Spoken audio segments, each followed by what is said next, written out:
le Parlement européen. Le Parlement européen a envoyé une délégation à Tunis la semaine dernière, et c'est effectivement une formule qui a été utilisée par le rapporteur de la résolution qui a été adoptée par le Parlement européen, une très large majorité, il y a une dizaine de jours, le 14 septembre. Le plan Marshall, je suis tenté de considérer, en accord avec le Parlement européen, que de facto nous y sommes déjà. Si tenté que ce soit la bonne expression. Le plan Marshall, ça évoque dans tous nos esprits à chacun une autre époque, une autre période, un autre continent, etc. Je ne suis pas sûr personnellement que ce soit la meilleure formule, mais le plan Marshall, c'est un symbole très fort, et c'est en ce sens que la décision du Parlement européen a été très bienvenue, a été très appréciée par les autorités tunisiennes.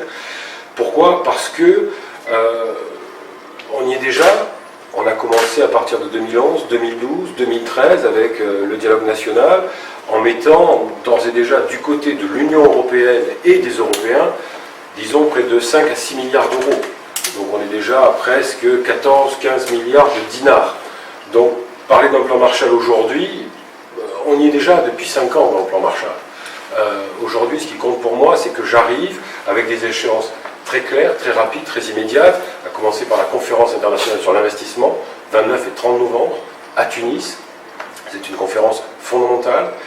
Nous allons ensemble, je suis convaincu avec le gouvernement tunisien, assurer son succès en termes de participation avec des chefs d'État, des chefs de gouvernement, des ministres du monde entier qui sont invités, mais aussi le deuxième jour, le 30 novembre, des investisseurs. C'est fondamental, la croissance économique en Tunisie, l'emploi des jeunes, c'est fondamental, et c'est avec cette conférence-là qui arrive immédiatement, c'est sur cette conférence que nous devons travailler.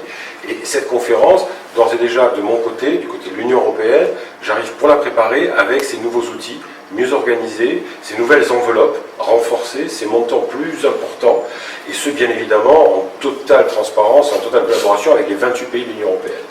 Moi ce matin, je n'ai pas cité l'article 130. Je vois ce que je voulais dire, tout à fait. Je vous parle de la communication de l'Union européenne ce matin, pas de la résolution du Parlement européen, mais vous avez tout à fait raison, je suis absolument d'accord avec vous, bien sûr. On en a parlé avec le président de la République ce matin, j'ai vu le ministre des Affaires étrangères il y a une dizaine de jours, on est d'accord pour considérer, mais que ce soit en Tunisie ou partout ailleurs, dans n'importe quel pays au monde, l'argent ne fait pas tout. L'argent ne suffira pas. Il faut quelque chose en plus. Il faut de l'énergie, il faut de l'enthousiasme, il faut une vision, il faut de la volonté, et il faut le rassemblement de toutes les forces vives. Que ce soit des forces tunisiennes, par la société civile, c'est fondamental. En 2013, vous avez donné une leçon au monde entier. C'est pas moi qui le dis, c'est le comité Nobel. Et c'est cela qu'il faut continuer.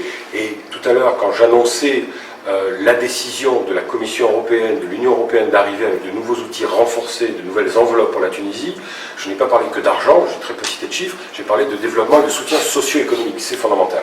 Il nous faut aider la société civile, nous le ferons dans le cadre des réformes qui ont été décidées par le gouvernement sous l'autorité du président de la République. Ces réformes, je crois, sont globales, sont générales, elles sont d'ordre socio-économique, encore une fois, mais elles sont d'ordre aussi social, sociétal, politique, administratif.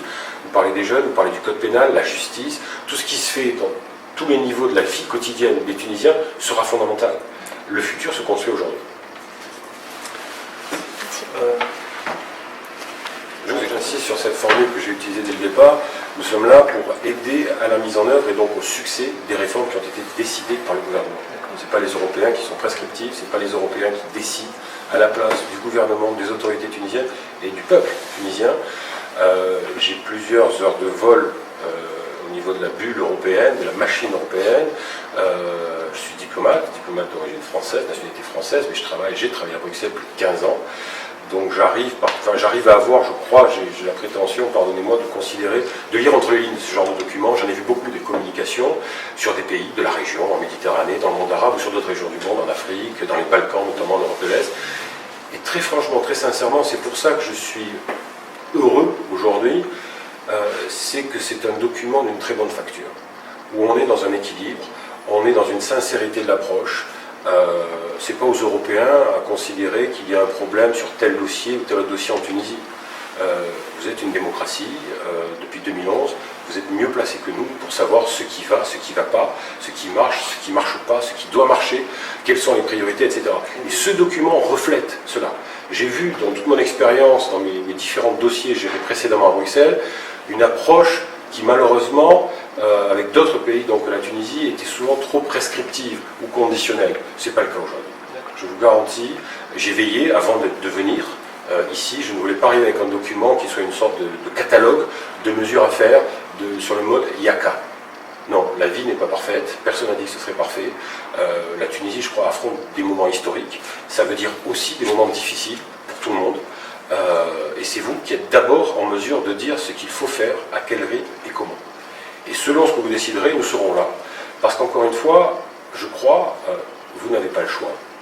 La jeunesse tunisienne n'a pas le choix. La jeunesse tunisienne a besoin de travailler, a besoin d'embrasser cette nouvelle réalité qui est aujourd'hui là, ici, en Méditerranée, dans la région.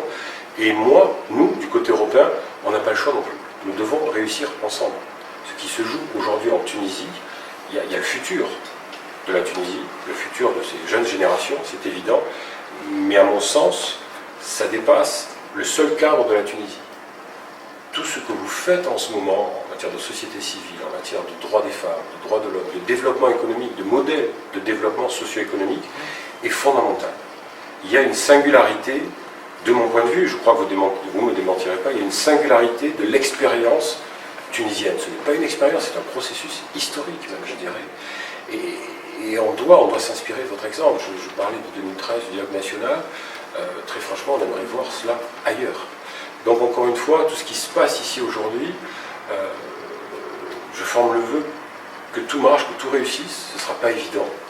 Mais encore une fois, rien n'est facile dans la vie, je crois. Mais on peut m'accuser d'optimisme. Non, c'est pas ça. Je suis volontariste, par nature. Je crois qu'on a beaucoup à apprendre de la Tunisie. Je crois que plus personne n'a le choix. Il faut réussir. Il faut réussir ensemble.